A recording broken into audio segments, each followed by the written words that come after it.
ಗುಡಿಬಂಡೆ ಸಮೀಪ ಸಾವಿರಾರು ಪೌಷ್ಟಿಕ ಆಹಾರ ಪ್ಯಾಕೆಟ್ಗಳಿಗೆ ಬೆಂಕಿ. ಉಪ್ಪಾರಹಳ್ಳಿ ಬಳಿ ಮಿಲೆಟ್ ಲಡ್ಡು ಮಿಶ್ರಣ ಸುಟ್ಟು ಹಾಕಿದ ಘಟನೆ.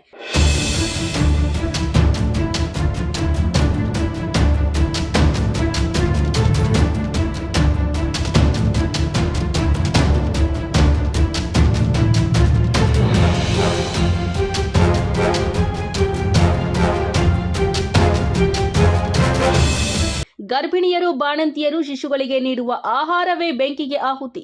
ರಾಜ್ಯ ಸರ್ಕಾರದ ಮಹಿಳಾ ಮತ್ತು ಮಕ್ಕಳ ಅಭಿವೃದ್ಧಿ ಇಲಾಖೆ ಆಹಾರ ಪ್ಯಾಕೆಟ್ಗಳು ಮತ್ತೆ ಸಾವಿರಾರು ಪ್ಯಾಕೆಟ್ಗಳನ್ನು ಹರಿದು ಮಿಶ್ರಣ ಸುಟ್ಟಿರುವ ಆರೋಪ. ಬೆಂಗಳೂರು ಉತ್ತರ ಪೂರ್ವ ತಾಲೂಕು ತಯಾರಿಕಾ ಘಟಕದ ಮುದ್ರಣ ಇರುವ ಪ್ಯಾಕೆಟ್ಗಳು.